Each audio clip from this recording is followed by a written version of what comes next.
Hey guys, what's up? Hope you all are totally fine.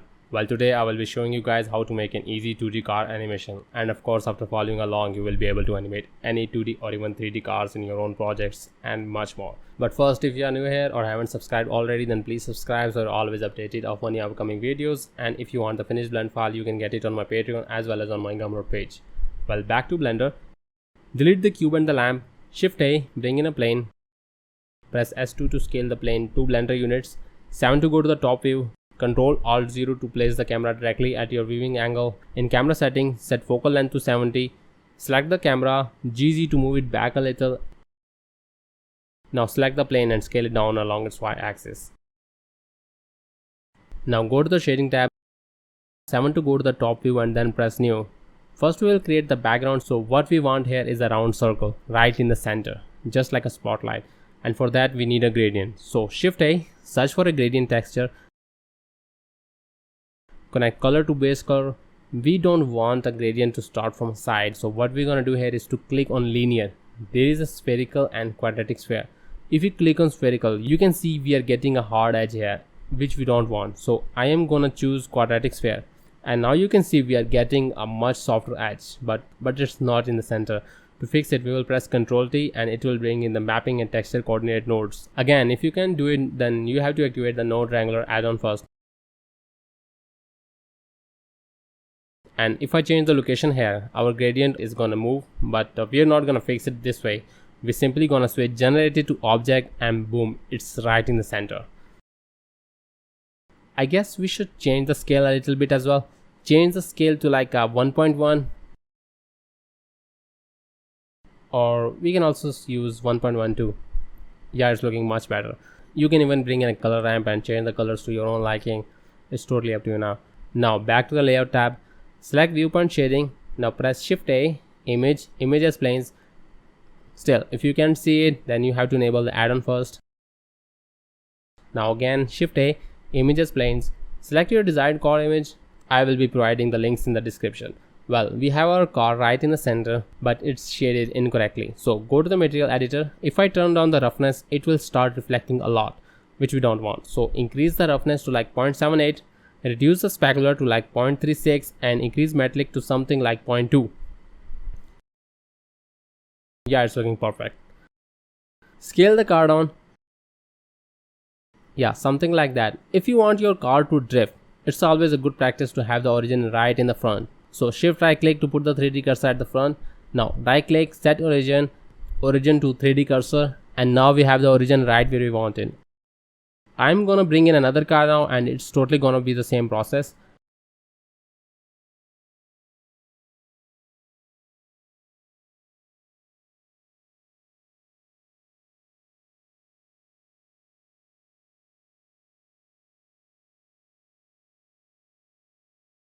Well, now it's time for animation. I will expand the timeline a little bit.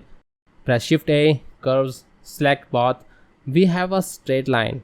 Rotate it clockwise. It's quite large, so we will scale it down and move it towards the center. Yeah, something like that. Now tap to go to the edit mode. Adjust the vertices to your own liking.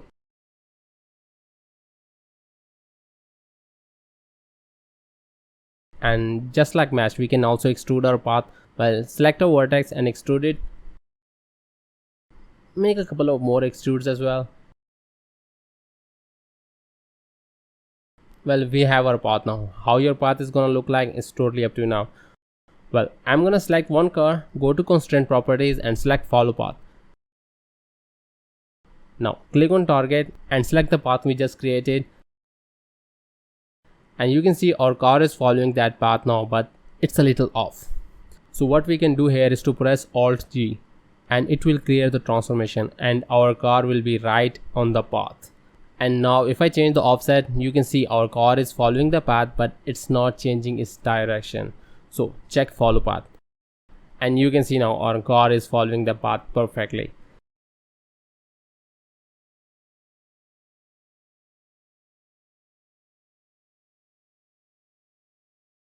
Well, I'm gonna take my car to the other end, rotate along Z axis so it's facing the path correctly. Click here, which will insert a keyframe right at frame 1. This is our starting point. Now go to frame 70, and if we change the offset, the car will animate and move towards the other end. We know it was 0. So we can either go with the offset or can even enter it manually. Set a keyframe here as well. So if we press play now, we can see our car is animating and it's moving from one end to the other because of the keyframes we just created. But you can see the car starts slow, speeds up, and when it's close to the other end, it slows down again. We don't want it. It can be fixed by selecting both the keyframes, right click, interpolation mode, and select linear. Now the car won't be changing its speed, but the animation is too slow. So I'm gonna select the last keyframe and drag it to frame 55. Yeah, now you can see your car is moving much faster.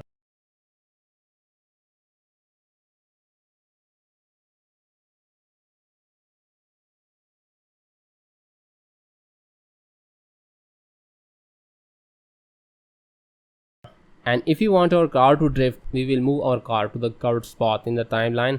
Yeah, right about here. But what we will do here is to go back a few frames while keeping the car selected. Press I, select location and rotation. It's a must to have a keyframe at a neutral position first, so Blender knows that on this keyframe we have our car at a neutral pose and it's not drifting at this frame. And then later it will start drifting from this pose. Now go further a little bit in time. Rotate your car a little. Yeah, just like that. Now press I again, select location and rotation. We just inserted another keyframe. Now at this point, rotate the car a little bit more, then again press I.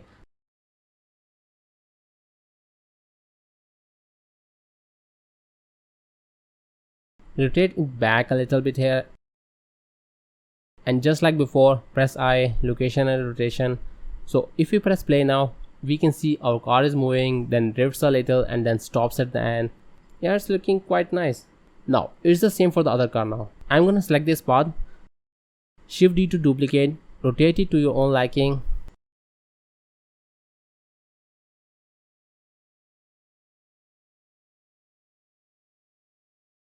Actually, I'm gonna uncheck select for the background. So now I'm gonna edit the second path as well.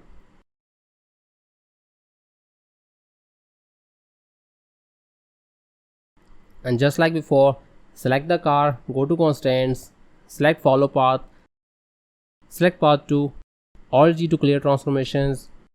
We can move the car by changing the offset, check follow path. Now take the car to the other end, rotate it, set a keyframe, go further in the timeline and take the car to the other end by changing the offset. Now insert another keyframe here. I'm not gonna make this one drift, it's totally on you guys. Now playback and we can see both the cars are animating. Okay, to make this scene a little bit more complex, I will bring in a third car as well. For that, I will select a car and its path, Shift G to duplicate.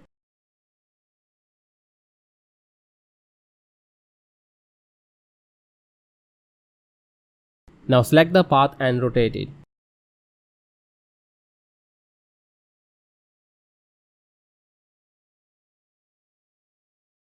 And now if we press play, we can see these two cars are overlapping. So I'm gonna select one car, select its keyframes and move them ahead or backward in time, which will change its position and it won't be overlapping. You can also play with the keyframes here, have some cars end their animation first and the others later. Like I said, play with it and you're gonna have an awesome animation of your own.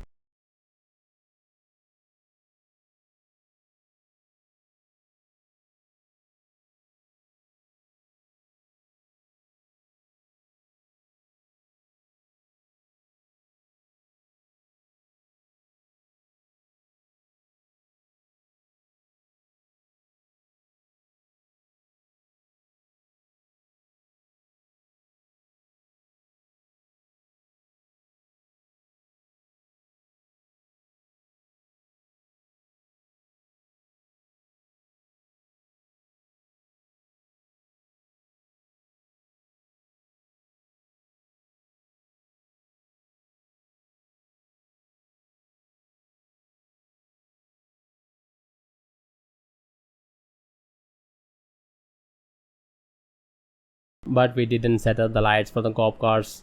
We're gonna do it right now as a bonus.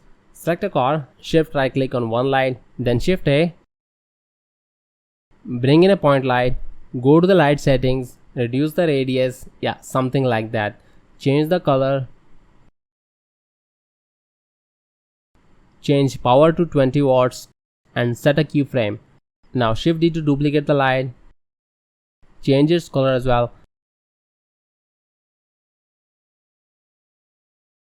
Now select the keyframes and move them back in time to frame 2.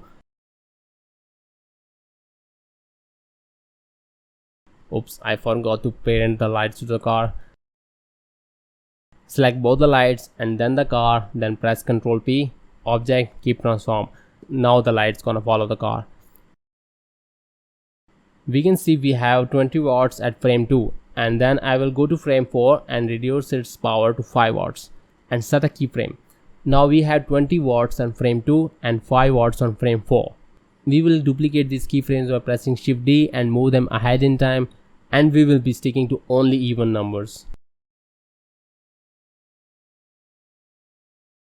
We just finished our light animation, but there is one more thing we can do here to keep our light strength constant. So it only sticks with 5 watts and 20 watts and won't use any other value in the middle.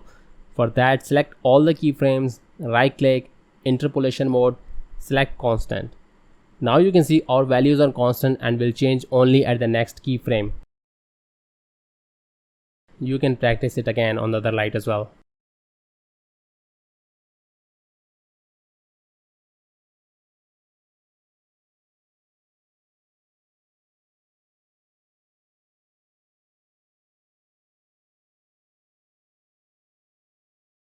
Well, now back to the top view so we can see all the cars. Go to render view. So Shift C to bring the 3D cursor right in the center. Shift A, bring in an area lamp. Change its shape to disc. Move it upwards and scale it up. Power to 90 and color of your own choice. And one more thing, move the ground plane downward a little bit so we have some space between the cars and the ground plane. Now back to the render view.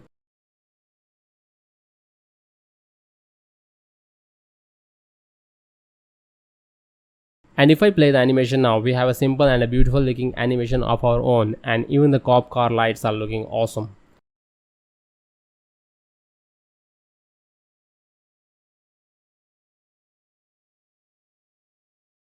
For the other cop car, I don't want to add the lights and the keyframes manually again, so what we'll do here is to delete the car, select the other cop car and the lights, Shift D to duplicate, and in paths, remove path 1 and select path 3, and now we have lights on both of our cars. But you remember we changed the keyframes on car 3 to get rid of the overlapping issue back there, and because we deleted it, we also lost what we did. So I'm gonna quickly fix it again, and for the paths we can adjust them at any time. And if you want to add more extrudes, you will see your animation might get slower a bit. It's not a big deal because you can simply fix it by adjusting the keyframes. Well, you can see in merely seconds we modified our animation, and what we only did was just to move and rotate the paths and adjust the keyframes. Well, this is it for today. Hope you learned a lot and loved the video as well.